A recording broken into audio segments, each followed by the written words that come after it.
lá então. Vamos continuar então, está sendo gravado. Então vamos lá. Então hoje nós vamos continuar então a aula passada, né, sobre a via purgativa. Na aula passada nós falamos sobre a oração, né, o método da oração, né. E hoje nós vamos falar sobre os outros dois métodos, que é o método da penitência e da mortificação. Tá? A penitência visa... Nós não vamos falar dentro da penitência, nós não vamos falar da parte da confissão, porque a confissão é um outro capítulo, mas está dentro da penitência, né? O sacramento, que eu falei antes, o sacramento é o sacramento da penitência, né? Não o sacramento da confissão. A confissão está dentro da penitência, né? A confissão nós não vamos falar hoje especificamente, vamos falar da penitência como modo geral, tá? Então a penitência, ela visa a reparar um dano cometido no passado. Quer dizer, eu fiz um pecado no passado, fiz a confissão, perdoou, meus pecados foram perdoados, mas ficou uma pena, que eu já discuti nas aulas passadas, mas ficou uma pena.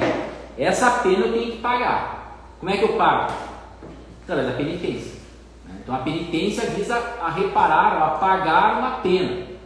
Não é pagar o pecado. O pecado é pago pela confissão, que é uma penitência também, né? Certo? Mas para eu pagar a pena, preciso de outras penitências, que não a confissão. Por isso que a confissão não entra aqui, entendeu? Né? A confissão é para o pecado, mas eu tenho a pena, fica a pena. Então a pena é com outro tipo de penitência, eu vou ver para frente, tá? Que é diferente da mortificação. A mortificação é o que? É eu prevenir que a alma se suje agora e no futuro, né? Então eu mortifico a minha alma, mortifico o meu sentido, para que eu não venha a pecar de novo, certo? Tá? Então a penitência visa isso, né? As faltas passadas. Fazer penitência, porque está próximo ao reino dos céus, né? Então falou, está lá em Mateus 3:2. Então fazer penitência, que está próximo. Por que ele diz isso? Porque a penitência, quer dizer, o reino dos céus está próximo. Então eu tenho que tentar ir para o céu, né? Porque a penitência visa o quê? Pagar a pena, mas pagar a pena por quê? Para que eu vá direto para o céu. Porque se eu não pagar a pena aqui na terra, o que vai acontecer? Ou eu vou para o purgatório ou eu vou para o inferno, né? Se eu não fizer penitência, se eu não fizer a confissão dos pecados, não pagar a minha pena, eu posso ter confessado todos os pecados, mas não paguei as penas, então eu vou para onde? Eu vou para o purgatório. Ela para o inferno não. Não, para o inferno não. Mas estou dizendo assim, se não fizer a penitência total, né? A confissão liberta do inferno, isso, e a penitência do purgatório. Do purgatório, exatamente. O problema é que a penitência, se tu não faz a penitência, isso é uma questão de falta de humildade e de obediência, né?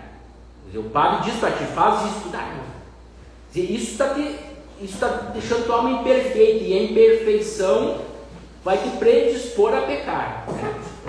Uma pessoa sem humildade, sem obediência, né? Eu posso perguntar? Eu acho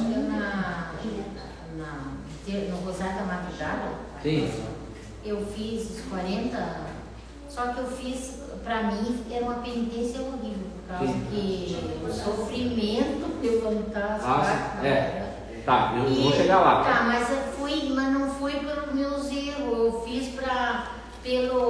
fiz todo o tempo essa penitência, sacrifício, pelos presos. Sim, vou chegar lá, eu entendo. Eu ofereci o meu isso aí. por eles. Eu vou chegar lá, agora em seguida eu vou chegar lá. Aí pode isso. Calma, eu vou chegar lá. É a penitência, né? É uma penitência.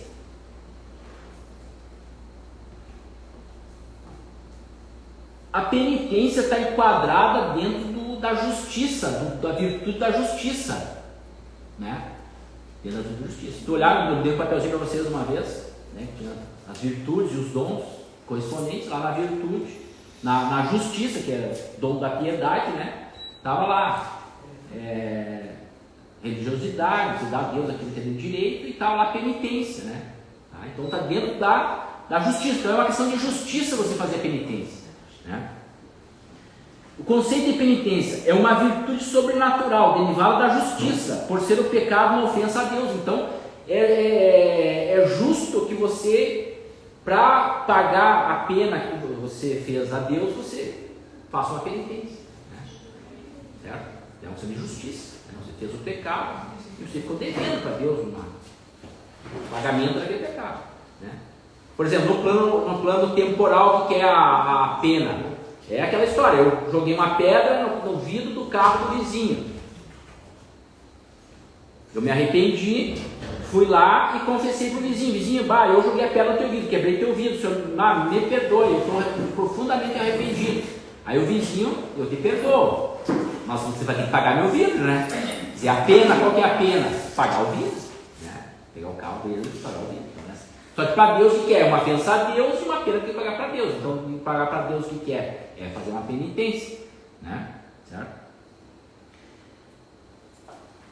Então, o pecado, então, sempre tem uma penitência. Sempre tem que ter um reparo, né? Às vezes tu vai lá se confessar e o padre, de repente, acha, sei lá, esquece, às vezes, pode ter sempre dar uma penitência, tanta confissão, ele tá uma atrás da outra, ali, de repente esquece da penitência, aí tem que também ficar ligado, padre, qual é a minha penitência? Vai dizer, não, tá pra ti é tal penitência, e tu tem que cumprir a penitência, porque se você não cumpre a penitência que te deu, o reparo, isso você incorre em outros dois pecados, que é o da falta da humildade e a falta de obediência, né?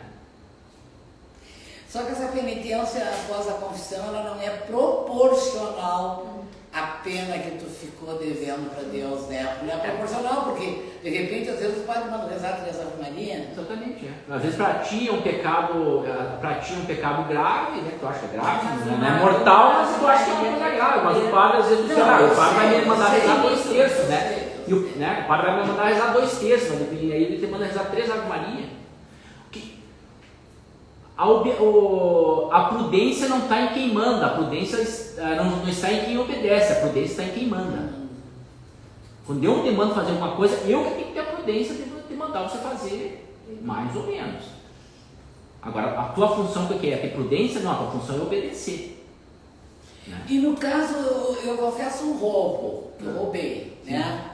Aí o padre me dá a absolvição do pecado. Sim. E esse devolvimento. Bom, teoricamente, se tu roubou um relógio de alguém, teoricamente teria que devolver o relógio, né? Simples, mas chama de penitência também. Você devolver o relógio, está dentro da penitência, você vai se sujeitar. É uma reparação, você tem que reparar a pessoa, né?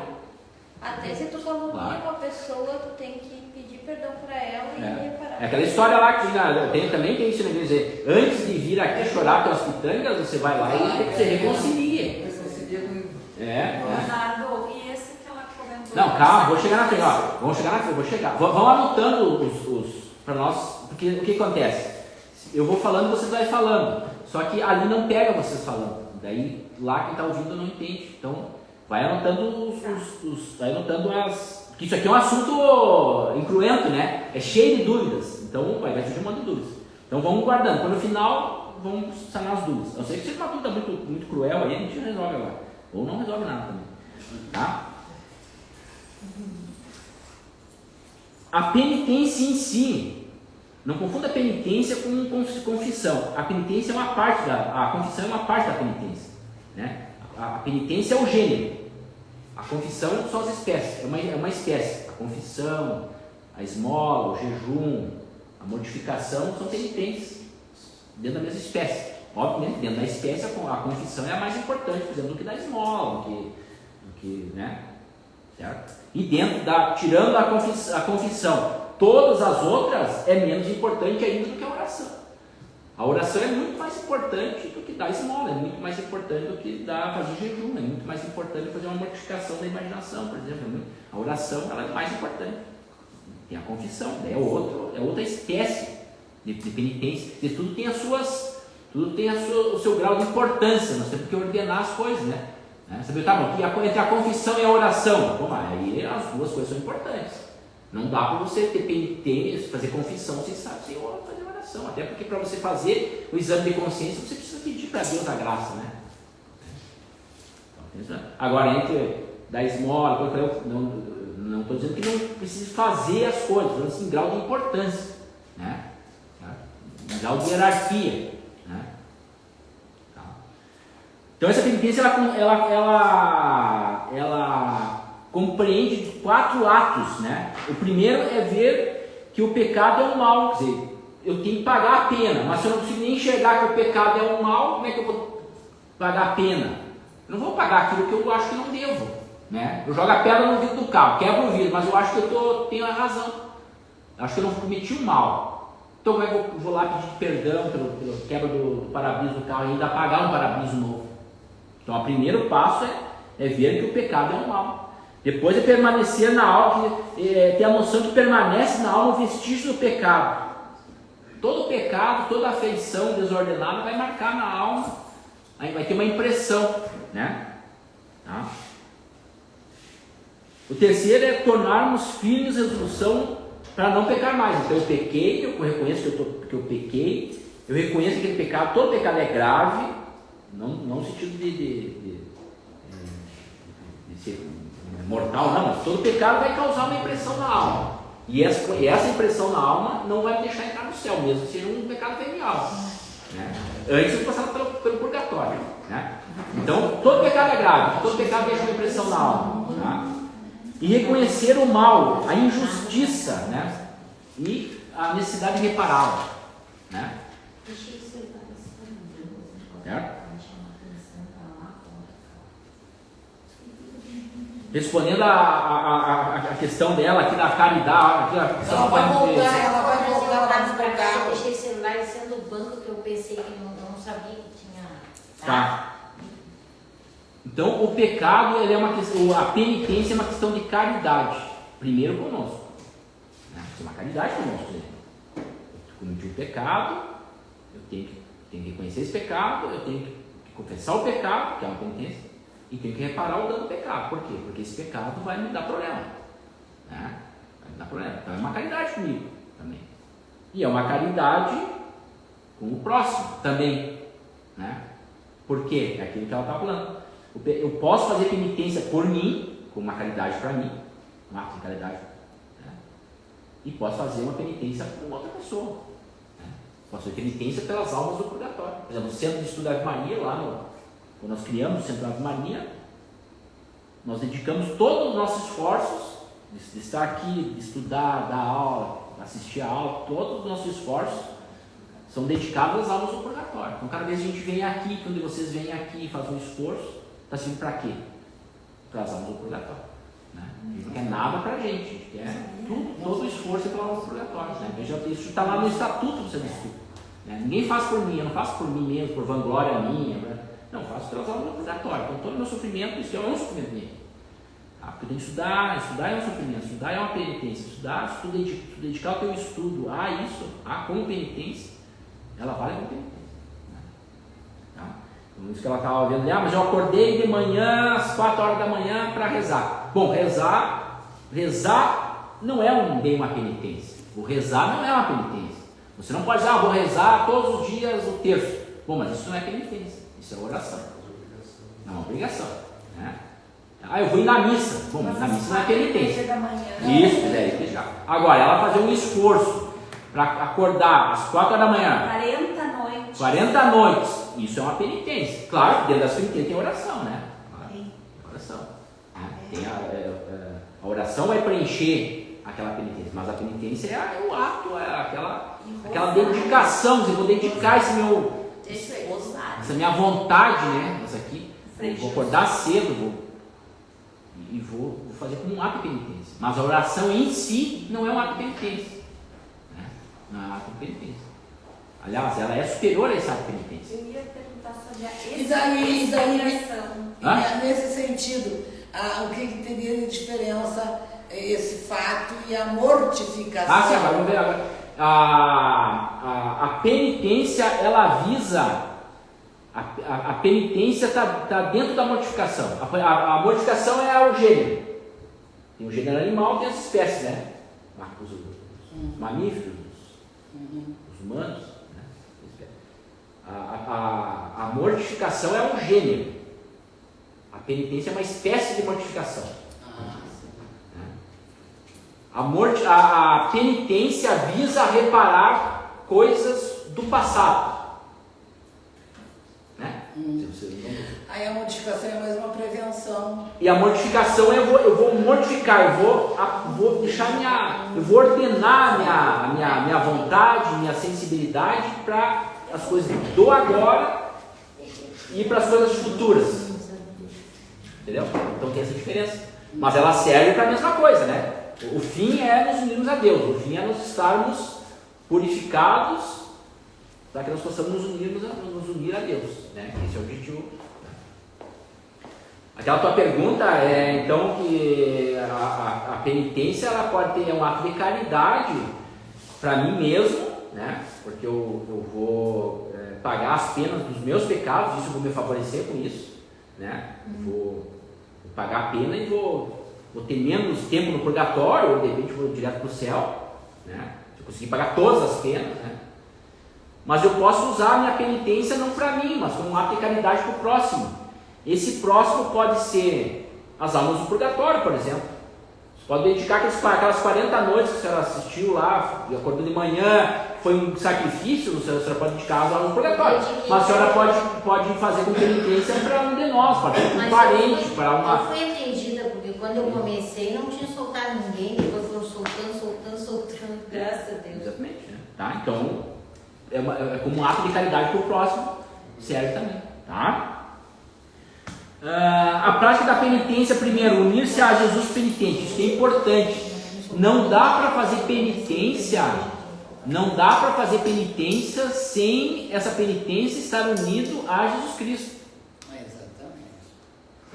Tá? Então, a unir-se a Jesus Cristo penitente, porque Jesus Cristo foi o primeiro penitente. Ele fez aquilo que Jesus Cristo fez, né? A morte, toda a paixão, na verdade toda a vida dele, né? Foi uma vida humilde, uma vida, né? Obediente, tudo ali. Ele estava, desde que ele nasceu, ele era penitente, né? E até a morte de cruz, né? Então tudo isso aí é penitência. Então a nossa penitência tem que estar agregada àquela penitência dele, né? Tá? E nós temos que pedir a graça da penitência. A graça está querendo nos dê ânimo para fazer penitência, né? Reconhecer o pecado e a culpa, aquela história. Se eu não, primeira coisa, então pegar a penitência e agregar a cruz. Segundo, reconhecer a culpa. Quem não reconhece a culpa vai pagar. Não tem. Tu não reconhece a dívida, tu não vai pagar, né? Recordar que pecamos contra Deus, então é um caso de justiça, né? E o terror contra o pecado. Associado a isso, então, vem as obras de penitência, quer dizer, quais são as obras de penitência mesmo? Qual é o ato que eu faço e diz, isso aqui é penitência? Primeiro, as cruzes da vida. O que são as cruzes da vida? As cruzes da vida são os sofrimentos da vida. Quando a gente nasce, a gente é um sofredor também. A gente está toda hora sofrendo, toda hora tendo doença, tendo crises, tendo dificuldades, tendo fome, frio, todo mundo é isso aí, perde parente, é alguém que faz uma injustiça, você tenta alguma coisa e não consegue, você cai, depois tem que se levantar, você se sacrifica, isso está na vida, entrando nessa vida da perfeição, então isso acaba sendo mais consciente, aí você começa a enxergar mais as coisas que você deveria fazer e não faz. Então os sofrimentos da vida já são penitências que a própria providência divina te dá de mão beijada para ti. Claro. Mão beijada. Te dá o pecado, que a gente não tem como se livrar, e te dá esses... Te dá, te dá a penitência. Então todos os sofrimentos, eles são na verdade, olha aqui pessoal, todos os sofrimentos na verdade são penitências gratuitas de Deus praticamente. Isso faz parte da providência divina. O nosso grande problema o que é? A gente ama muito os prazeres e tem aversão ao sofrimento. Na verdade, a realidade tem que ser o contrário. Nós temos que horror ao prazer, que nos desorienta, obviamente, né? E temos que amar o nosso sofrimento, porque o nosso sofrimento é a penitência que Deus dá para nós. Deus dá, né? Só que o problema, claro, nós temos a nossa mente decaída, nós temos nosso intelecto decaído. Então a gente acha que o sofrimento que Deus nos impõe, né? Por exemplo, a perda de um filho, uma doença, um câncer, né, uma cirurgia que nós temos que fazer, muitas pessoas às vezes identificam isso aí como: mas Deus não gosta de mim, Deus está me punindo, Deus está fazendo isso ou aquilo, e às vezes a pessoa se revolta contra Deus mesmo, quando é o contrário. Deus está dando esse sofrimento para purificar a tua alma.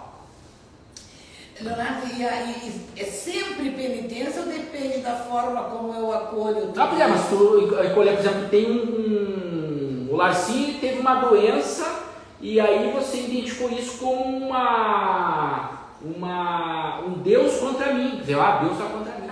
Isso não é penitência, isso é um pecado.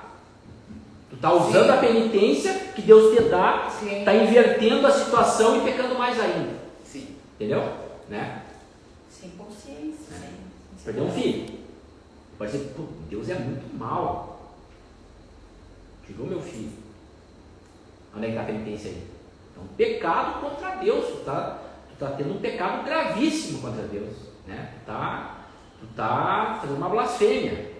Agora, no momento que ele aceita essa coisa terrível como uma penitência, quer dizer, algo que Deus está dando porque Deus nada faz visando o mal, ele sempre faz visando o bem. Quando Deus pega uma criança e tira desse mundo, é possível que ele está tirando desse mundo para não deixar a criança pecar. Porque talvez se ele deixasse, a criança ia pecar mortalmente ali na frente, ia se condenar. Mas Deus é tão bom que às vezes ele diz: não, peraí, essa alma que está no livro da vida. Essa alma está no livro da vida, essa alma tem que preservar. E aí acontece isso aí. Né? Aí o pai, a mãe tem que ter essa noção. Isso está onde? Está no entendimento, está num dom do Espírito Santo, que é o dom do entendimento. Você entender isso aqui. Como é que se opera isso aí. Entendeu? Isso é uma coisa profunda isso aqui, profunda, né? Eu sigo um professor, agora não me lembro no Instagram também, eles perderam uma filha pequenininha, agora há pouco, acho que 9 anos, uma família grande também, que nem a de vocês. E ele posta muitas coisas sobre a morte, uma delas é que a morte da filha deles com certeza vai ser para o apoio da salvação na alma daquela família. Sim. E também para ela não pecar e não ter falecido em pecado, né? Exatamente. Porque se for pensar a luz da realidade, é melhor Deus pegar o Rafael agora, que ele está puro, ou pegar daqui quando ele tiver 25 anos de pecado mortal? Ou tiver 85 anos, 90 anos de pecado mortal? O que é melhor? Porque o mais importante é a vida eterna para nós. Exatamente. Né? O mais importante é a vida eterna. Melhor. Só para ilustrar um pouquinho, para quem já teve de cara com a morte, assim, principalmente por dor, às vezes a gente passa a ver a morte como um consolo, né? Mas sobre essa questão de penitência, tem outras religiões assim que também pregam, por exemplo, os ascetas se modificam para se desenvolver, o budista que tem o karma, então tem que ser desapegado e tudo e tal. A diferença nossa é se unir à cruz, né? Isso, é o princípio básico, é o primeiro princípio, né? Tem várias coisas de modificação, tipo o silício, né, que é um negócio para usar para ficar desconfortável o corpo. Na Espanha lá fazem autoflagelação, você tinha na Idade Média bastante, né? Tem tipo banho frio, tem gente que adota no inverno, dormir no chão, sei lá, né? Coisas que dá para fazer para unir o corpo e tal. Mas uma coisa que acho que é nítido, pensando no tempo litúrgico, todas as dores que a gente sofre na vida, de perda, de qualquer natureza, na Semana Santa parece que a coisa fica tão intensa que a gente vê todo o nosso sofrimento comparado de Jesus e vê que é nada, não é perto, né? Até um consolo. É uma semana bem, fico meio para baixo assim, mas eu fico lá. Época do Natal, época de Natal, né? Dá muito suicídio na época do Natal também, né? Porque as pessoas não entendem isso aqui, né? Então, primeiro as cruzes da vida. As cruzes da vida é a coisa que eu sempre falo, minha filosofia é a filosofia da ordem e do sofrimento. Eu acho que o sofrimento é a única coisa que nós temos para oferecer para Cristo lá na hora de já morrer, lá de e aí o que tu fez? Olha, tanto que eu sofri. Eu só o que eu tenho, porque minhas obras não valem nada. Né? Então, o sofrimento. Então esse sofrimento é uma pérola. É verdade. Né? É uma pérola. É o que tu tem para dizer lá. Jesus Cristo sofreu na cruz, lá eu quero agregar meu sofrimento ali também. Né? Segundo é as obediências de Estado. O que é obediência de Estado? De Estado tenta maiúsculo isso, né? Mas a obediência que você fazer aquilo que é para fazer. Né? Então você é pai de família, então que seja um bom pai de família. Tu é psicóloga, então tu seja uma boa psicóloga. Né? Tu é médico, então tu seja um bom médico. Né? Tu é isso, aquilo, então tu seja um bom isso ou aquilo. Né? Tu é um bom estudante, tu é um estudante, então que você seja um bom estudante, faça o teu dever de Estado. Estado é o Estado que eu estou agora. Né? Por exemplo, eu estou aqui dando aula, qual é o Estado meu agora? Eu estou dando aula, então eu vou me esmerar, tentar dar a melhor aula possível. E vocês? Prestar atenção. Não é prestar atenção, qual é o Estado que vocês têm, o Estado de vocês? São ouvintes. Então que vocês sejam os melhores ouvintes possíveis. Né? Não se dispersem, não prestem atenção em outra coisa, prestem em mim. Né? E das pessoas que estão falando aí, né?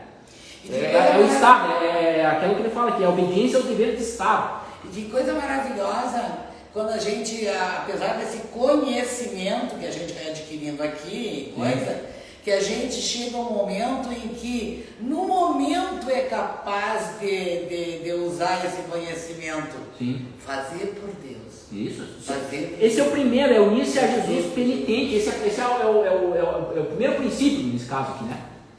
Tudo parte daqui, nos unirmos a penitência de Jesus Cristo. Né?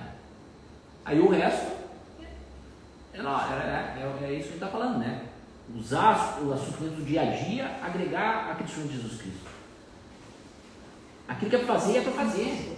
Né? Eu sempre falo assim, eu estou sobre aviso, e aí entra naquele negócio assim, tu faz porque você gosta ou faz por amor? Mas nem porque eu gosto, nem por amor, eu faço porque tem que fazer. Por exemplo, chega às 3 horas da manhã, ligação para mim, motoqueiro caiu e quebrou a perna. Vou ter que fazer, vou ter que ir lá. Tu vai lá porque tu gosta, né? Ou tu vai pelo dinheiro. Eu não vou nem pelo dinheiro, que eu não compensa, nem porque eu gosto, eu vou lá porque é obrigação, tem que ir lá. Simples, né? Isso no Brasil é assim, né? Faz o que tu gosta, porque trabalha no banco, faz o que tu gosta porque dá muito dinheiro. Nem porque eu gosto porque dá dinheiro, eu vou porque é obrigação, eu tenho que fazer agora. Amanhã pode ser que eu tenha que fazer outro trabalho. Mas daí amanhã, hoje é isso. Né? Hoje é isso. Não é isso? É assim? E por isso que daí entra também num outro princípio que não existe trabalho digno. Todo trabalho é digno desde que você caia nesse contexto aqui que nós estamos falando. Faz o que é para fazer. Né? Faz o que é para fazer. Isso é providência. Né? Às vezes tu se programa, hoje eu vou acordar às 6 da manhã para estudar. Aí a Maria dá um cálculo renal, me liga, tem que ir no hospital. Tinha que ser tudo, né? Então, eu tenho que fazer, eu tenho que fazer. Se achando. Obediência ao dever de Estado. Então, a obediência é melhor que o sacrifício. Né? Então, eu vou fazer um sacrifício aqui de, sei lá, de estudar. Vou estudar. O meu sacrifício que eu determinei é estudar. Mas, de repente, alguém pede uma coisa para eu fazer. Uma coisa importante. Então eu vou ter que obedecer essa história ali. Né? Se virar sou médico, porque a criança chorou lá no berço, tem que ir lá. Né? Essa obediência. Cumprir os deveres do trabalho na família, etc. Né? A segunda obra é o jejum. Então, jejum. Né? Então, todo mundo faz jejum aqui. Um período faz jejum. Né? Então, é um tipo. Né? A esmola. Né? Damos a Jesus na pessoa do pobre. Né? Então, sempre que vai dar alguma coisa para alguém, tem que pensar que aquela pessoa é Jesus Cristo. Não adianta dar uma esmola, pensar, se bebo sem vergonha, quer mais uma esmola. Pô, aí tu está pecando. É fácil acontecer. Então tem que olhar aquela pessoa ali, que está ali, tu sabe que vai comprar cachaça, mas ele está num sofrimento ali. Então aquela pessoa é a pessoa de Jesus Cristo. A pessoa que bate na tua porta de comida, né? Se tu for lá e diz assim, mas esse cara vai pedir comida aqui na minha porta de novo. Ele come a metade e tá jogar fora. Não importa. Olha para ele como Jesus Cristo e dá a camiseta, a roupa que ele quer, uma roupa de inverno. Não interessa se ele vai jogar fora amanhã, o colchão que ele quer, ele vai usar o inverno que vem para ficar fora, ele vai pedir de colchão de novo, é o que acontece, né? Isso não importa. Né? E aí nós entramos agora no outro assunto que são as privações e mortificações. Então, né? Importante aqui que vai ser nada, vamos falar nas mortificações depois. Então as mortificações. Então, o que é uma mortificação? Então, a mortificação ajuda na expiação das faltas passadas. Então, você pode usar uma mortificação, por exemplo, como uma penitência, porque o gênero é a mortificação, né? A penitência é um tipo de mortificação. Então, tu pode usar uma mortificação, por exemplo, para pagar uma pena, por exemplo, né? Por exemplo, sei lá, você pode pedir assim, pode fazer uma mortificação, por exemplo, do teu pensamento, por exemplo, né? Então, para frente, né? Pô, eu vou fazer um esforço danado para não pensar em mulher pelada. O olhar também. Mortificar o Tudo. olhar. Pode fazer uma penitência para não. A gente faz penitência para não ser doce, não tem isso, né? Não tem penitência. Tá? Mas a sua função principal é precaver-nos contra as faltas presentes e do futuro. Então eu vou me mortificar para que o meu ser. Né? Ah, cada hora não nada? Quer me desligar? Pode desligar. Eu deixei aí. Então a mortificação ela visa principalmente. Vamos aterrissar, só um ver isso aí, Rafa. Só subir pro lado, vai pra cima. Olha aqui, só um ver o controle remoto. Rafa, só um ver o controle remoto, só um. Vamos lá, vamos seguir. Vamos se mortificar, atenção, vamos mortificar a atenção, vamos mortificar a atenção que dispersa. Então, a mortificação visa você prevenir, quer dizer, você põe aquilo que está desordenado, você mata mesmo. Para que só aquilo que está ordenado, a união com Deus, sirva para você. E isso vai servir também para quê? Para a prevenção dos pecados futuros. Então, isso é uma coisa, quer dizer, a mortificação serve para eu não pecar agora e para eu não pecar futuramente. Sim, automaticamente, porque é uma modificação, o domínio da vontade vai agir como força. Isso mesmo, né? Tá? Então, a sua função principal é precaver-nos contra as falsas presentes de futuro, diminuir o amor do prazer frente aos nossos pecados. Então, é inverter aquilo que é natural nosso, quer dizer, amar o prazer, né, e ter uma aversão à cruz. Então, nós temos que fazer o contrário. Nós temos que ter uma aversão ao prazer desordenado. E amar a cruz, amar o nosso sofrimento. Né?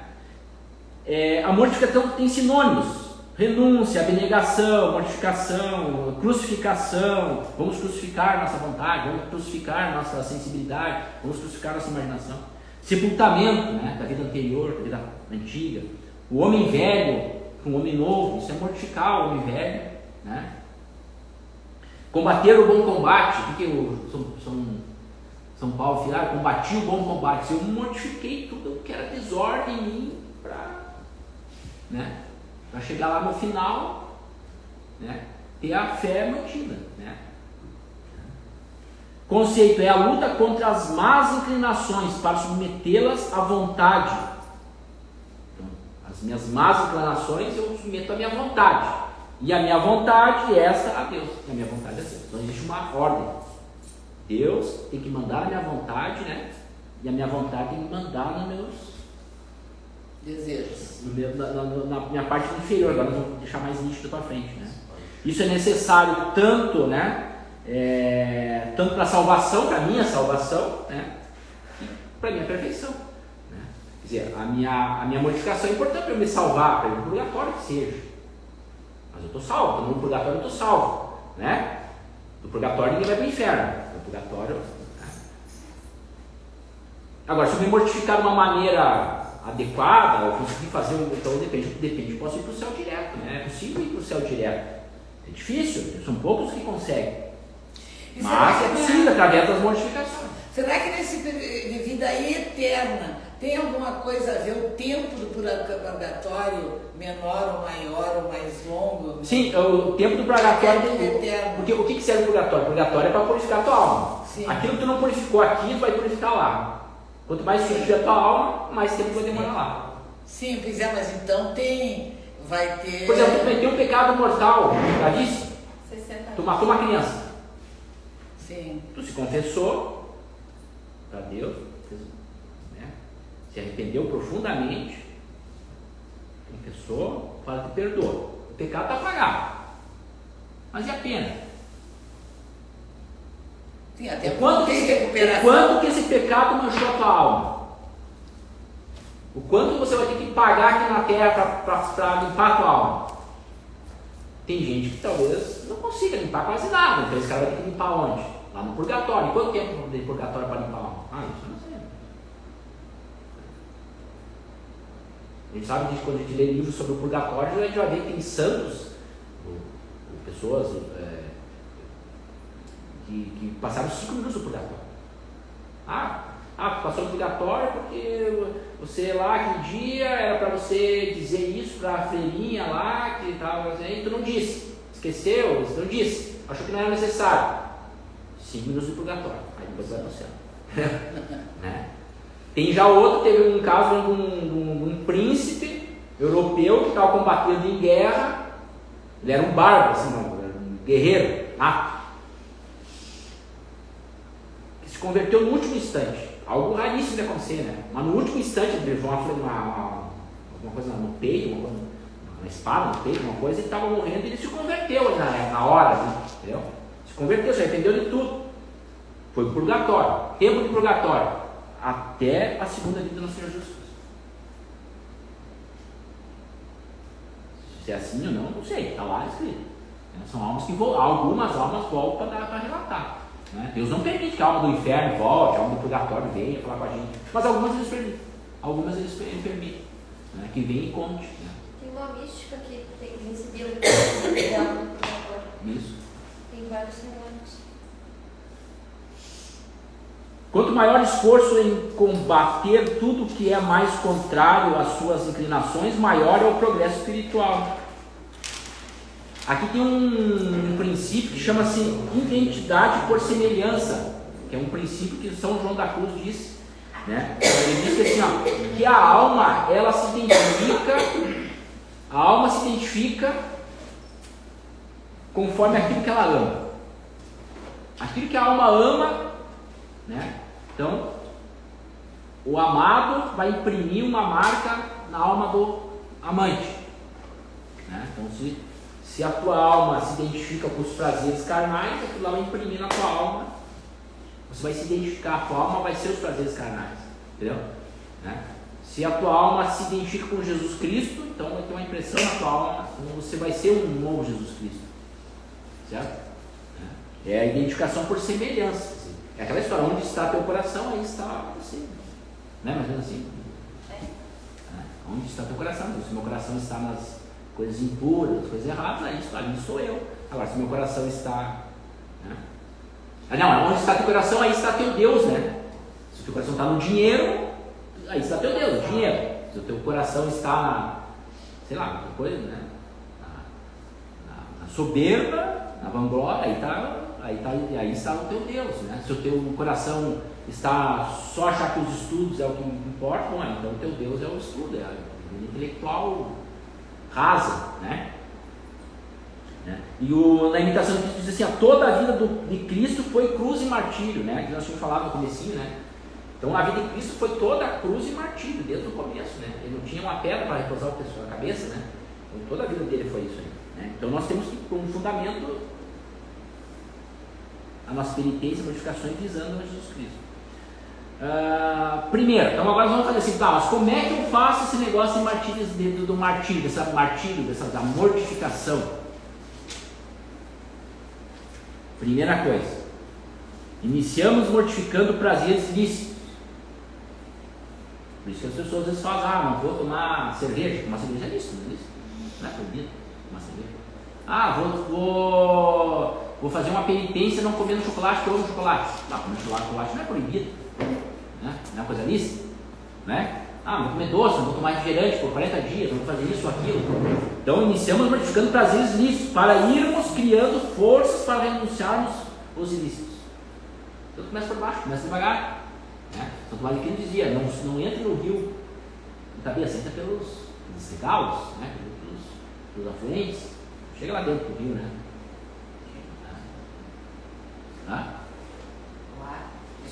Se quiser desligar, pode desligar o ar. Bota 26, Rafinha. Não, a gente diminuiu o vento dele. Bota 26, que ele vai bem. Pode desligar. Isso aí fica desconfortável. Tá que nem conforme ele nós devemos mortificar. Agora nós vamos entrar nas mortificações. Ó a mortificação aí da atenção, ó, da desatenção. Vamos mortificar a desatenção. Nós temos que mortificar o corpo e a alma, porque eu sou formado por corpo e alma. O ser humano é formado por corpo e alma. Então nós temos que mortificar o corpo e a alma. Combater o prazer, aquele que fazemos como único fim em si mesmo. Então qual é o prazer que eu tenho que combater? Todo prazer é ruim? Não. Tudo que Deus criou os prazeres. Tudo que Deus criou é bom. O problema é que nós pegamos o prazer e transformamos ele num fim em si mesmo. Porque os prazeres devem ser ordenados para Deus, ordenados à vontade e a Deus. O problema é que o prazer a gente desordena tendo o prazer como fim único, um fim em si mesmo, né?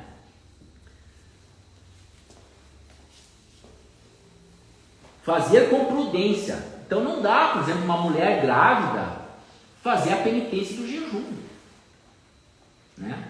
Um senhor muito idoso fazer muita penitência, por exemplo, uma penitência que vai ser ruim para ele, por exemplo, né?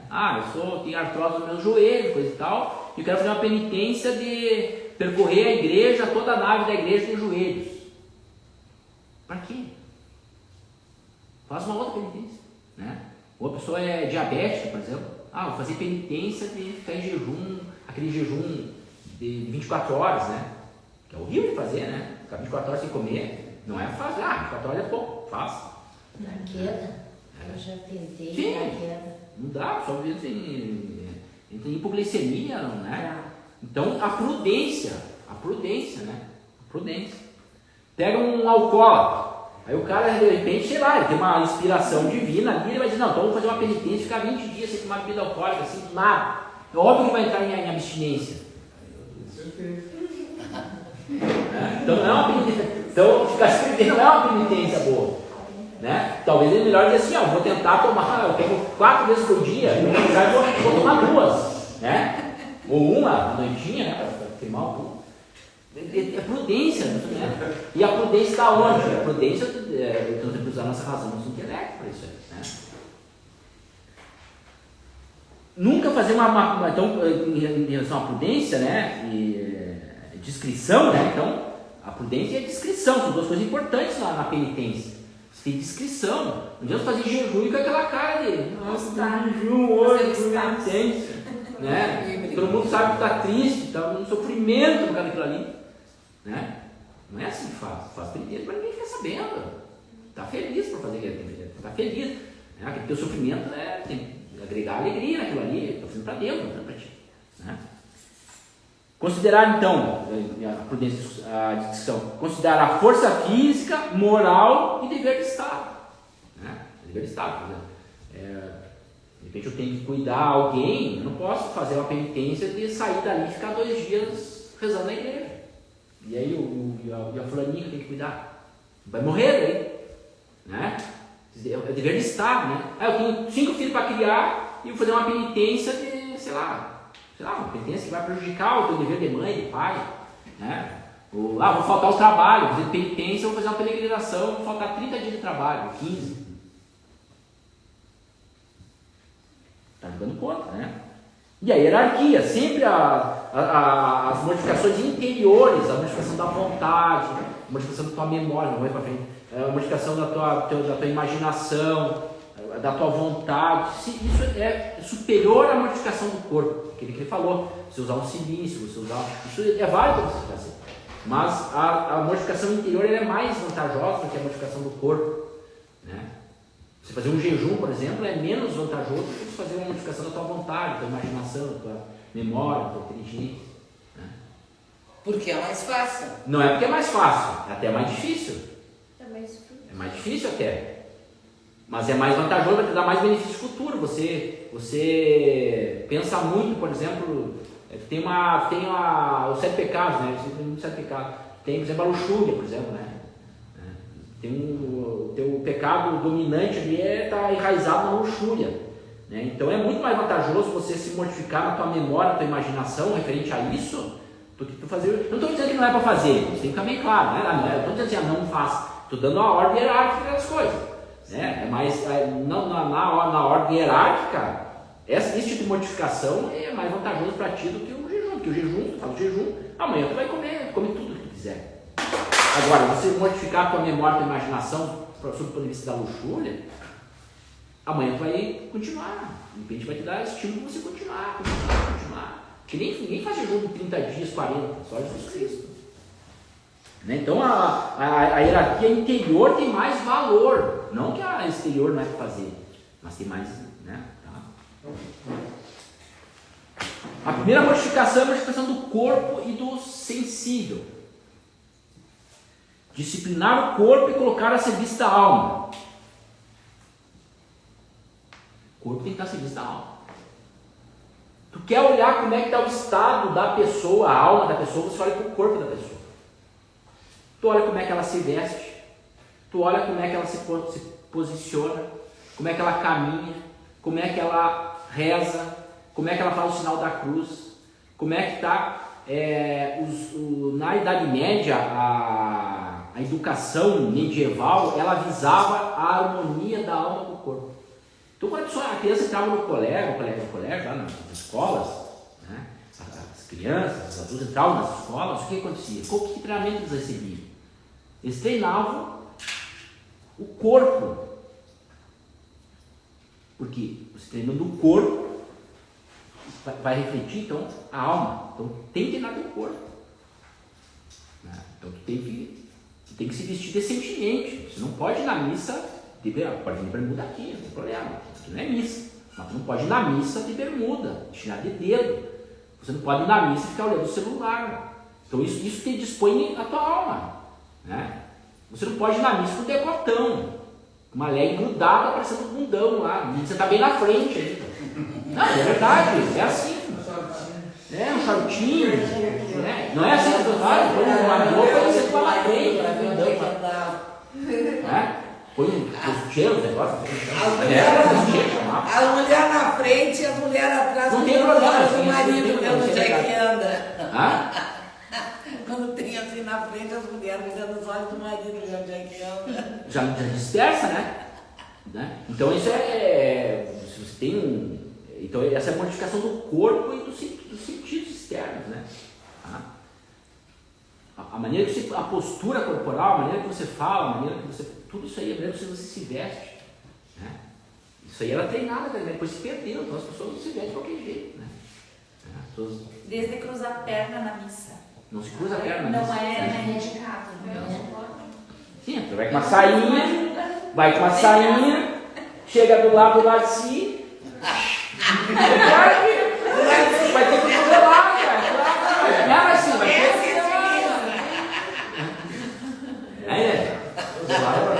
Eu não cruzo nem em casa, Os olhos, a modificação dos olhos. Uma coisa é uma mulher, por exemplo, olhar, um homem bonito, que nem eu, assim, olhar. Bonitão. Outra coisa é olhar assim pra mim E desejar. né? Mas não é? E olhar pecaminoso, né? E tem aquele olhar ainda que olhar perigoso. Chama de olhar perigoso, quer dizer, você fixar o olho. Porque você achar uma mulher bonita, um homem bonito, não é pecado. Se eu disser, que homem bonito, vai, como tu é bonito. Bonito, mulher bonita, não tem problema, vai, teu cabelo ficou bonito, assim, você tá, teu óculos sentou em ti, né? Você usa uma maquiagem legal, tá? Usando uma roupa legal, não tem problema nenhum disso aí. Agora, não posso botar o olho nela lá e fazer, dar uma piscadinha, né? Isso é olhar pecaminoso, e olhar perigoso é eu botar o olho nela e, né? Essa bobagem, então. É aquela história, se o teu olho está pecando, Tu pode ter testar. Isso é interessante. Isso aí, a gente fica. Não é se testar, mas isso aí é você. Tem coisas que tu deixa de viver por renunciar. Sim. Tu já nem isso já não faz Não mais faz parte. parte, Mas isso aqui tudo são exercícios, né? né? Isso tudo são, isso que eu estou falando para vocês, são exercícios que nós temos que fazer. Tendência a gente Né? tem, né? Ouvidos e língua. Viu, Janine? Ouvidos e língua, né? A gente que morde a língua morre, né? Veneno. Né? As más companhias. Uma má companhia, a má companhia vai falar sobre o quê? Beberagem, mulher, vanglória, eu fiz isso, vai ser isso. Então o ouvido vai pegar isso aí, né? E aí a tua memória vai memorizar, aí a tua imaginação, né? E as mídias, né, Antônio? Sim, aquilo que você ouve, e aquilo que você fala, e aquilo que você fala. É aquilo que te contamina, né? Então, é aquilo que assim, quem fizer o coffee vai ver muito lá, falar sobre isso aqui, evitar conversas inúteis e baixas. Né? Então, os small talk, né? As conversas, conversinhas. Sabe nunca vi, cara, conversinha. Evitar isso aí, né? Fofoca. Tinha um preso, um escritor, foi preso injustamente, eu acho que era o Thomas Mann, uma coisa, não sei se era ele ou também sabe. Ele ficou 10 anos preso injustamente. Né? Aí perguntaram para ele assim, tá, mas tu ficou 10 anos preso lá e tu não conversava com ninguém, né? Lá e tal. E sobre o que você. E a gente está aqui fora para conversar sobre tudo. Sobre o que a gente deve conversar? Daí ele falou, tem que conversar sobre 3 coisas. Sobre armas, sobre literatura e sobre pessoas ilustres. Sobre armas, nós estamos numa guerra espiritual. Né? Nós temos que saber, a igreja católica, agora que ela nasceu até agora, ela está numa guerra espiritual e guerra temporal também, né? Muitos mártires, muita guerra que foram travadas, né? Teve as cruzadas. Então vamos falar sobre armas, né? Falar sobre literatura, porque a literatura reflete a vida real, não essa literatura ficcional, não. Ler coisas interessantes. E falar sobre pessoas ilustres, pessoas de gênio, que são os santos. Né? A gente fala sobre santos, sobre Jesus Cristo, a gente fala sobre Moisés, a gente fala sobre essas pessoas. Né? Ou de repente tem um político que está fazendo alguma coisa, tem pessoas que lutaram pela liberdade, lutaram por uma causa, né, justa. Tem que falar sobre essas pessoas.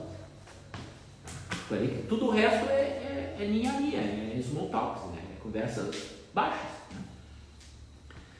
Os sentidos interiores, a memória e a imaginação. Né? Então agora nós passamos para um outro nível. Então antes era sobre a parte corporal, sensível. Agora os sentidos interiores, imaginação e memória. Não visa atrofiá-las, mas dominá-las e subordiná-las à vontade e à razão. Então, nível inferior, corpo e sentidos. Agora tem o nível superior, que é a memória e a imaginação. Tá no nível. Então a memória e a imaginação tem que subordinar o teu corpo. Né? E a memória e a imaginação tem que treinar a tua memória e a imaginação para que elas não sejam dominadas pelo teu corpo, pelo teu prazer, mas sejam dominadas pela tua vontade, tem um nível acima. Então é a vontade que vai dominar aquilo que você pensa e aquilo que você imagina. Entendeu? Né? Rechaçar de imediato toda a imaginação perigosa e pensamentos inúteis. Então tem que pensar em quê? Armas, literatura e pessoas ilustres, pessoas geniosas. No nosso caso, nós somos cristãos, tem que pensar nos santos. Né? Pensar na guerra espiritual. Né? Pensar naquelas pessoas que se converteram, pessoas que se deram a vida, os mártires. Né? Isso aí também é literatura, isso é uma literatura cristã. Concentrar-se no que se tem a fazer no momento. É um bom, você quer essa bobagem? Não. Primeiro, interromper aquele pensamento e mudar aquele pensamento para uma coisa. O que eu tenho que fazer agora? O que eu podia fazer agora? Vou pensar uma coisa que eu li ontem, vou pensar, mudar o foco, né? E trabalhar, e fazer uma oração. Né? Ler o que fornecer algo útil e bom à memória. Então, não é ler qualquer coisa. Porque se tu começa a ler qualquer coisa, a tua memória, aquilo ali vai formar o quê? A tua memória. Você vai ter, naquilo ali vai ser impresso na tua memória. E a tua memória, quando você for imaginar alguma coisa, a tua imaginação vai buscar assunto aonde? Na tua memória, né? Quando você vai pensar alguma coisa, ela vai lá na memória. E a memória foi buscar aonde? O objeto, lá no livro que você leu. Óbvio. Tu leu um livro ruim, quando tiver que pensar em alguma coisa, vai pensar naquilo que tu leu um livro ruim, né? Ler o que fornece algo útil e bom à memória, né? Você tem que... A memória o que é? Um HD. Você vai pôr no HD ali o quê? Coisa ruim e coisa boa. Tem que pôr coisa boa. Porque a hora que tu quiser um arquivo, você vai pegar um arquivo bom, e não pegar um arquivo ruim. Né? Tem gente que lê só coisa porcaria. Jornal, revista, contigo, não sei o que, novela. A hora que ele for puxar na memória uma coisa, vai puxar o quê? Essa porcaria aí. Fala, vamos falar da nossa. Tem um amigo meu, anos atrás, eu mudei muito a cabeça dele. Quando eu cheguei e falei para ele, cara, tu já prestou atenção que as tuas referências são sempre... Eu vi no Instagram, eu vi no TikTok, eu vi no Facebook, as tuas referências são sempre um lixo. Sim. E se fosse, eu li um livro tal, eu vi Dante, eu vi... Né? Isso aí mudou a cabeça dele. Eu disse, cara, é verdade, eu estou sempre vendo essas coisas fugazes. Assim. Aquilo ali vai alimentar o HD dele. Aí quando ele vai puxar o arquivo, ele vai puxar o arquivo ruim. Mas nós não somos uma máquina. Claro, nós não somos uma máquina. Somos muito melhor que uma máquina. Agora vamos falar de uma outra que é a modificação. Então, tem o corpo e os sentidos. Depois tem a memória e a imaginação. Agora vem uma acima que são as paixões. O que são as paixões? Na verdade, a paixão ela não está nesse... A paixão, o que é? É uma coisa que é externa a gente, que provoca um movimento na nossa alma, no nosso espírito, um movimento, seu espírito dele. E esse movimento do espírito, da alma, vai provocar então alguma alteração corporal.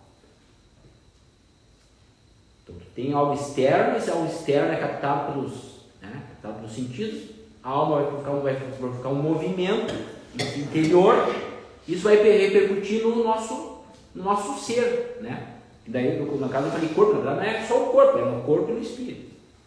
Então a paixão ela vai repercutir no nosso corpo, que eu posso ver de repente uma pilha de dinheiro e me dar um grande, sei lá, um grande prazer corporal, arrepio meus pelos, Isso vai acarretar no meu corpo mesmo, né? Ou alguma coisa sensual, fica mais fácil, imagina. No meu corpo e no meu espírito também. Isso vai ter uma repercussão. Vai formar uma memória, uma imaginação sobre aquilo ali, né? Vai agir na minha vontade, né?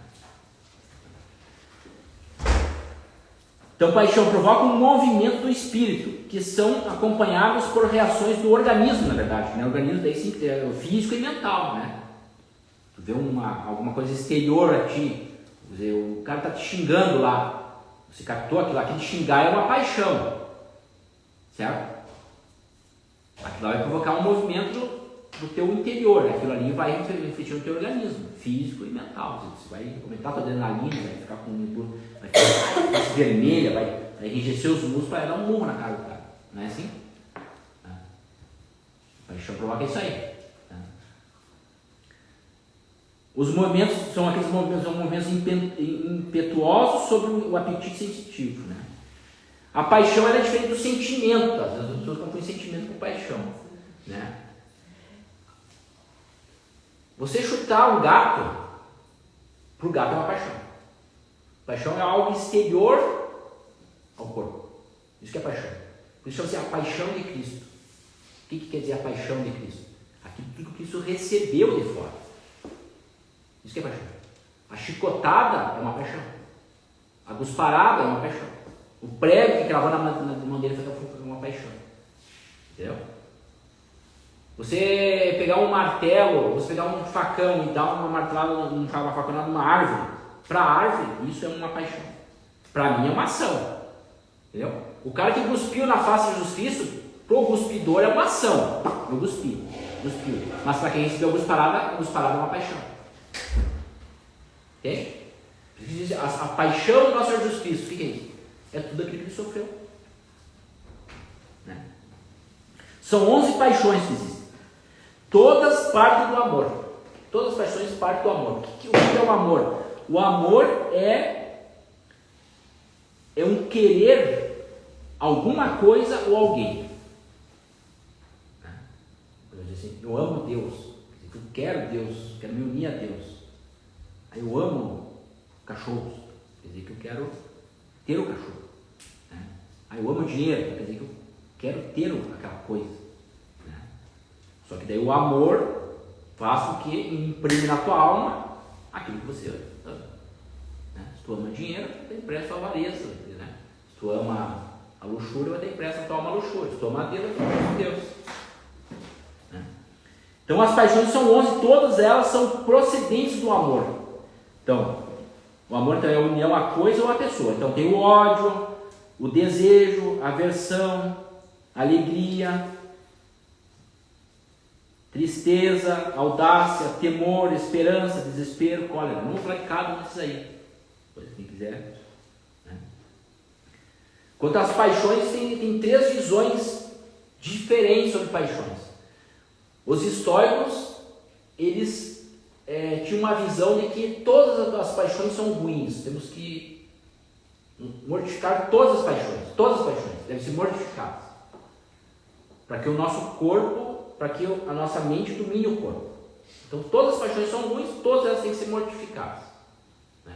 Todas as paixões, do ódio, desejo, aversão, alegria, tristeza, audácia, temor, esperança, cólera, desespero, amor, tudo tem que ser diferente. Para que o teu corpo tenha um equilíbrio no teu corpo. Os epicuristas é o contrário. Todas as paixões são boas, tudo é bom. Então tu tem que se agarrar nelas, tem que aproveitar, é o viva a vida, né? É o carpe diem, é viva o momento. Se você está triste, curta a tristeza. Se você está alegre, curta a alegria o máximo possível. Tem ódio, curta o ódio, tem, né? Humor, todos os prazeres são bem-vindos. Se apresentou tal situação, vai até o fim. Certo? Esse é o epicurista. O cristão não. O cristão ele é o meio termo entre tudo isso aí. Né? Nada do que Deus colocou na natureza é má, depende de como ordenamos. Então as paixões, elas tanto o ódio, como a ira, como a alegria. Tudo tem que ter um meio termo e ordenado a Deus, ordenado a serviço da vontade. Quase terminando. O calor agora não. Agora liga mais um pouquinho para dar uma revisão. Já está terminando, mais um minutinho vai terminar. Ó. Quando desordenadas, as paixões devem ser mortificadas. As paixões desordenadas. Quando que uma paixão é desordenada? Então, visão cristã, todas as paixões são obras de Deus. Nenhuma é ruim.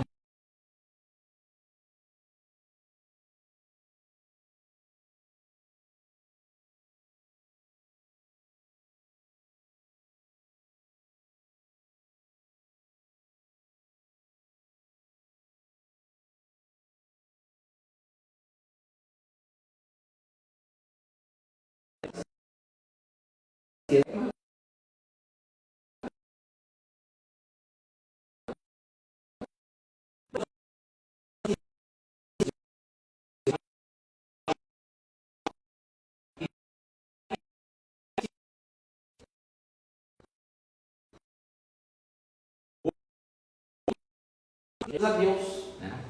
Por exemplo, você tomar, assim, tomar água, ou tomar uma cerveja, não é pecado tomar uma cerveja.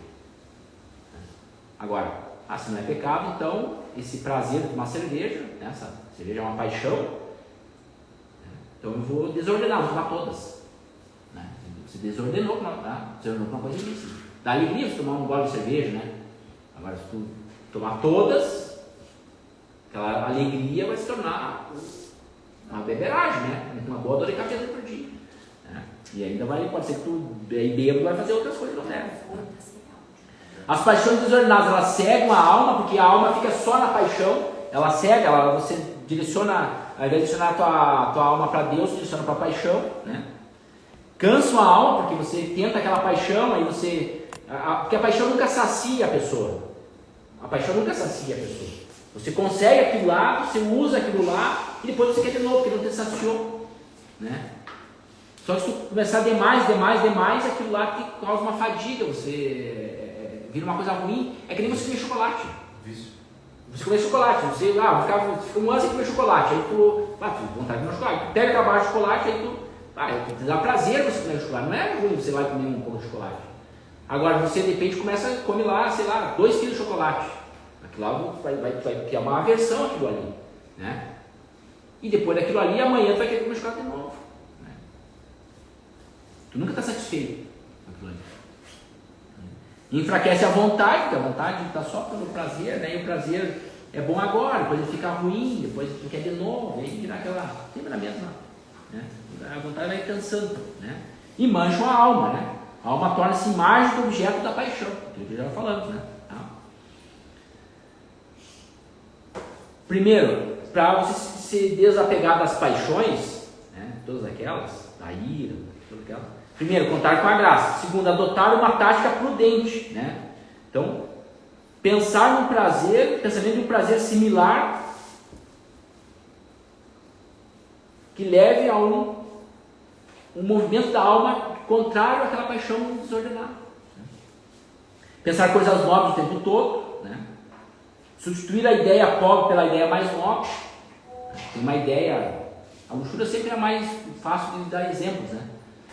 Então, se pensar numa coisa luxuriosa, tem que mudar a tua ideia. Então, viu uma coisa luxuriosa, tem que mudar o foco, pensar numa outra coisa.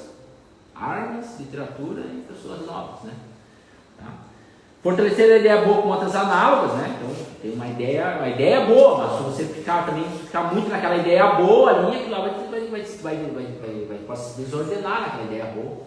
Né? Então, você tem que pensar numa outra coisa boa também, parecida com aquela lá, né? Mas não aquela coisa.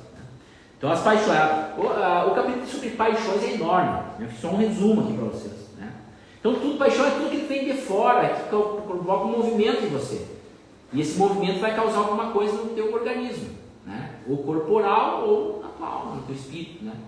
Vai fazer com que você queira alguma coisa. Né? Eu me lembro que o conceito de emoção vem do movimento, né? Emoção, emoção, de movimento. Então a paixão gera. Emoção é o movimento do eu, né? Você fala que é movimento. Né? Tu vai dar uma resposta, né? Tu vai te movimentar também frente, ou tu vai ser forte, né? É que quando a gente fala em movimento interior, o movimento da alma, o movimento da inteligência, quer dizer, se eu estou fazendo assim, 2 mais 2 é igual a 4, isso é um movimento também do meu intelecto. Acho que o melhor jeito de lidar com essa questão de paixões, estava falando antes de penitência, mortificação, é na própria missa. Pegando a história lá, tempo da Adão e Eva, foi feito o pecado ali, como consequência o afastamento de Deus, e aí a religião surgiu, né? Aquela religação de Deus, a necessidade do sacrifício também, né? Assim, pegar Caim e Abel ali, eles tiveram que passar a viver do suor do trabalho ali, né? E isso é um meio de pegar os dons de Deus e manipular com a ação humana também para oferecer de volta a Deus, né?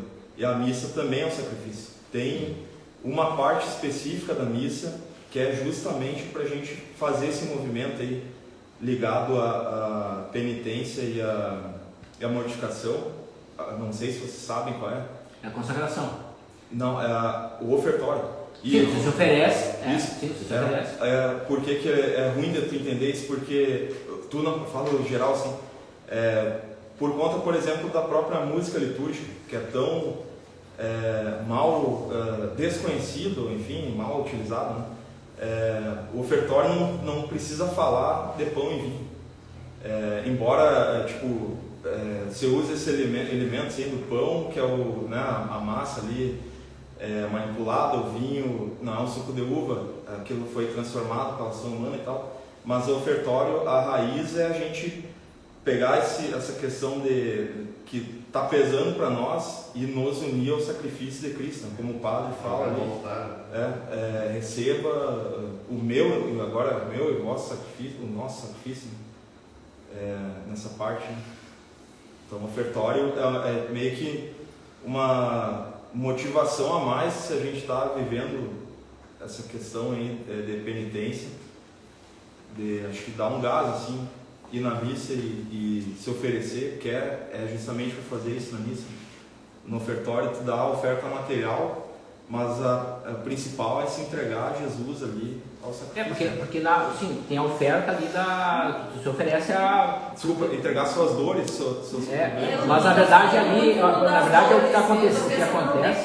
Eu estou pensando no pecado, que a cruz é o pecado. Ele está falando na cruz dele que é a não, porque assim, na consagração, o que está acontecendo ali? Quando você se oferta ali, na verdade tu está se ofertando enquanto corpo místico de Cristo, né? Corpo místico de Cristo.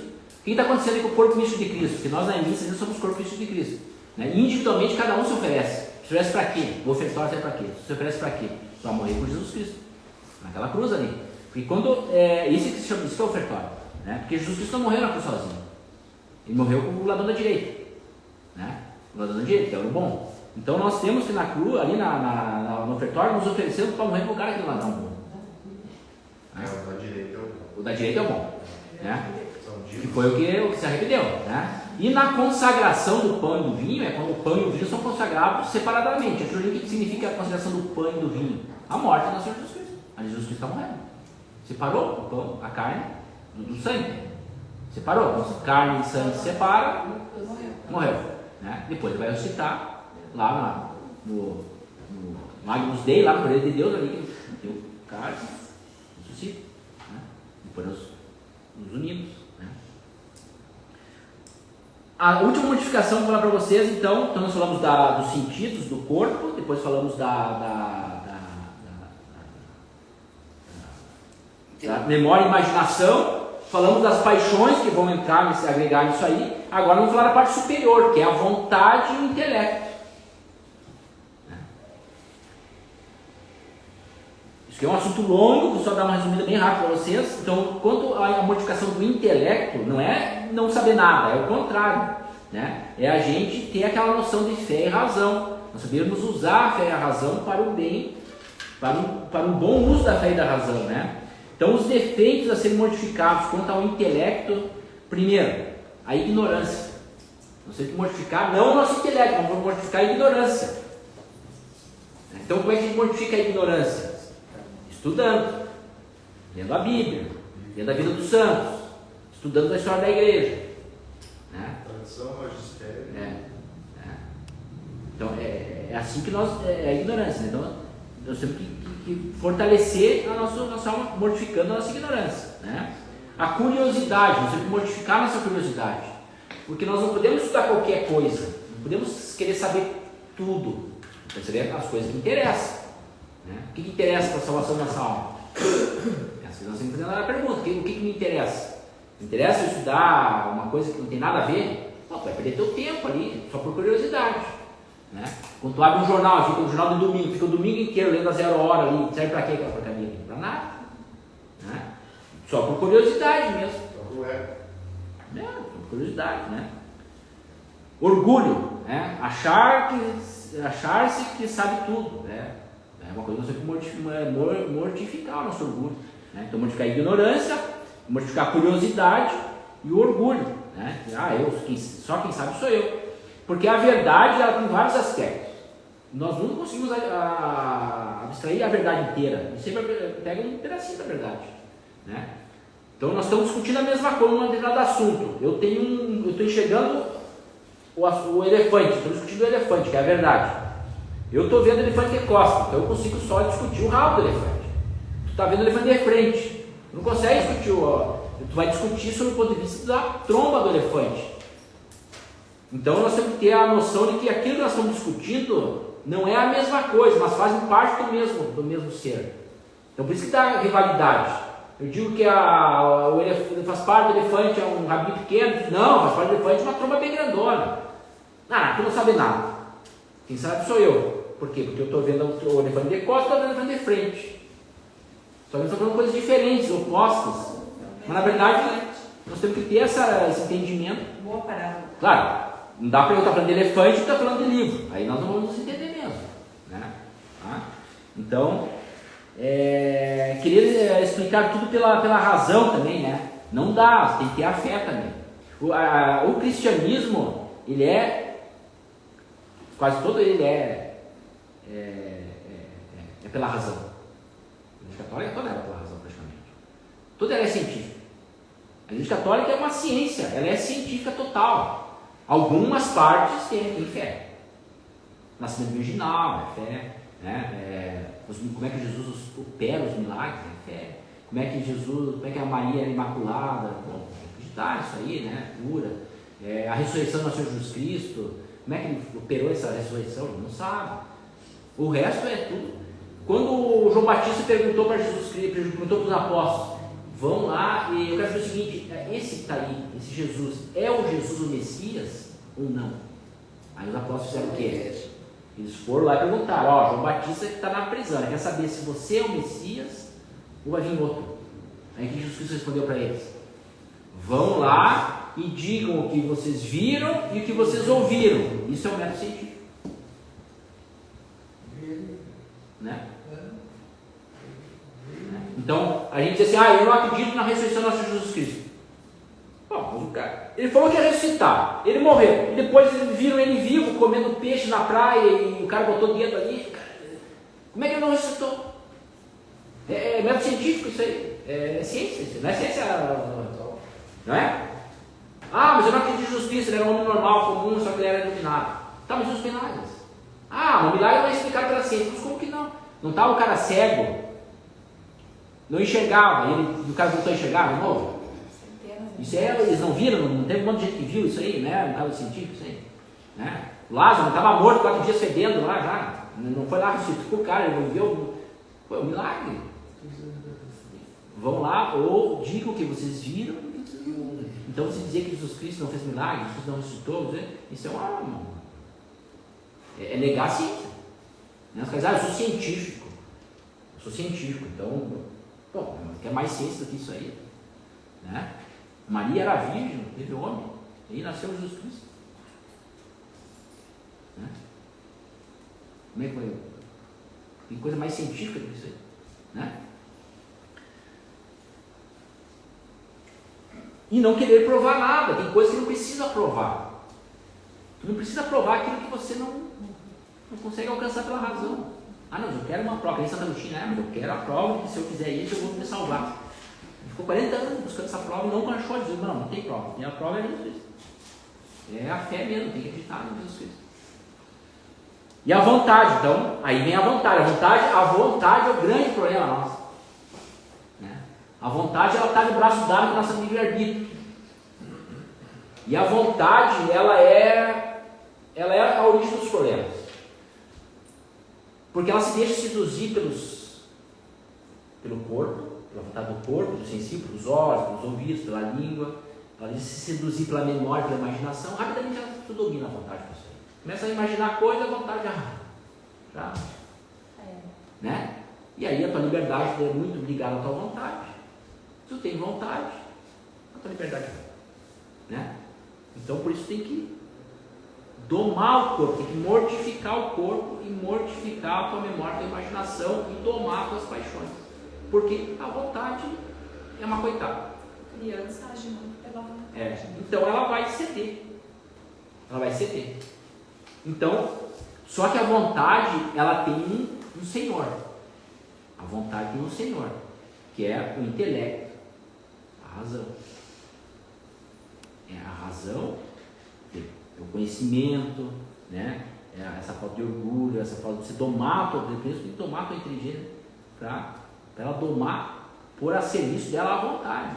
A minha vontade só vai ter vontade de fazer alguma coisa conforme eu querer, quer dizer, conforme a minha inteligência, conforme a minha consciência permite ela agir. Né? E o meu intelecto, que está lá na parte superior da minha alma, que é o que me diferencia de todos os outros animais, está lá na minha alma, lá, tem contato com quem? Com Deus, com a graça. É ali que recebe a graça. Quando a gente recebe a graça, nossa parte mais alta do nosso ser, né? Na nossa alma superior, nossa alma intelectiva. É ali que recebe a graça. E essa aí tem que ordenar a vontade, para a vontade ordenar a paixão, ordenar a nossa memória e imaginação, porque eu só penso uma coisa se a minha vontade me permitir. Se a minha vontade não me permitir, eu vou pensar numa outra coisa. Né? E aí a minha memória e a minha imaginação vão dominar o meu corpo nos sentidos. Porque o corpo peca. Sim. Quem peca é a vontade. O corpo é instrumento. Então como é que vai deixar o teu instrumento? É que nem Jesus Cristo. Ou quem que era Jesus Cristo? Era o Verbo, a personalidade do Verbo. Quem que dava a ordem? O homem. O Verbo? Não era o contrário. Não era a personalidade humana que dava a ordem para o Verbo. A personalidade humana era o instrumento do Verbo. Não é isso? Né? Quem dava as ordens era o Verbo. Jesus, homem, era um instrumento. Porque ele foi um bom instrumento, um excelentíssimo instrumento, um perfeitíssimo instrumento, um santíssimo instrumento. Deus permitiu que ele ressuscitasse e ascendesse ao céu. E sentasse à direita de Deus Pai Todo-Poderoso e deu as graças todas para ele, diz assim: agora é contigo, distribua para quem você quiser. Aí ele entregou para Maria e Maria vai distribuir para nós. Então, para quem que eu quero? Jesus deve ter pensado: pronto, distribui para quem eu quiser, então eu quero para quem? Eu quero para minha mãe. Aí minha mãe vai estar tudo bem, então vai distribuir para todo mundo. Não é assim? Funciona? A vontade ligada à liberdade domina o homem inteiro. Então tem que ter uma ordem. Deus, a vontade e as faculdades inferiores. Quanto a Deus, devemos tomar a vontade dócil, que é os dons do Espírito Santo. A vontade, pelos dons do Espírito Santo, que nós vamos ver agora na vida iluminativa, nós já pegamos os dons lá desde o batismo, né? Recebemos a graça santificante, os dons do Espírito Santo e as virtudes infusas. Né? Essas virtudes infusas, as nossas virtudes infusas, que vai ser importante para a nossa vontade, se elas tiverem os dons do Espírito Santo, a vontade vai pegar a vontade de Deus docilmente e vai obedecer a Deus. Né? E quanto ao sensível, a vontade deve ser forte. Então, ao mesmo tempo, a vontade tem que ser dócil para com a vontade de Deus e forte com a memória, a imaginação e o nosso sensível. Se ela não for forte, se ela for uma fracota, né? Certo? Então então tem uma filosofia da mortificação, do sofrimento, e tem a filosofia da ordem. A nossa vida tem que ser ordem. Porque quando eu quis montar o centro de estudo, o objetivo era esse, proporcionar para as pessoas, para mim também, uma ordem, que nós possamos nos ordenar. Ordenar para quê? Para salvar a alma. E para ordenar, o que nós temos que fazer? Primeiro, nós temos que buscar o conhecimento. Né? Crer e conhecer. Nós temos que crer em algumas coisas, conhecer outras, para que isso nos dê da nossa inteligência. Para isso, para quê? Para ordenar a nossa vontade, para que a nossa vontade consiga fazer aquilo que é para fazer. Né? É uma penitência também, porque é um trabalho. Sim. Trabalho vem do latim tripalho, que é tortura. Exato. A origem da palavra. Exato. Não existe trabalho fácil. Todo trabalho tem sua atividade, sua carga de gasta energia, né? Eu preciso de carona aí pra você. Tá? Certo, gente? Almas puras. Até segundo. Alguém tem alguma pergunta? Eu ia falar sobre expiação, que ela falou muito do sacrifício que ela fez, né? E a gente reza no texto da Divina Misericórdia, minha expiação dos meus pecados e do mundo inteiro. Então a gente oferece oração, A oração é para nós e para todos. A gente pode orar para todo mundo, é que nem a penitência. Pode fazer penitência para ti mesmo, um ato de caridade de Deus e para as outras pessoas, para as almas do purgatório. A oração é a mesma coisa. Eu posso orar para mim, conseguir um dom para mim, né? E posso orar pelo Rafael, posso orar pelas almas do purgatório, posso orar pelo mundo inteiro. Os monges vão lá, por que os monges se isolam dentro do mosteiro? O que eles estão fazendo ali? Eles estão orando, a única função deles é orar por nós. Orar e chorar pelos nossos pecados, é isso que eles fazem. Não tem outra função deles lá. Eles se enclausuram para rezar por nós, é só isso que eles fazem. Deriva. Tá? Então tá, gente. Vamos rezar uma Ave Maria para terminar, tá? E vamos dedicar essa aula, como eu fiz na aula passada, vamos pedir para que Deus interceda junto ao nosso Papa, para que ele consiga ordenar e conduzir as suas ovelhas. Ave Maria, cheia de graça, o Senhor é convosco, bendita sois vós entre as mulheres, e bendito é o fruto do vosso ventre, Jesus. Santa Maria, Mãe de Deus, rogai por nós, pecadores, agora e na hora de nossa morte. Amém. Permanecemos no nome do Pai, do Filho e do Espírito Santo. Amém. Boa noite para todos. Até a próxima aula.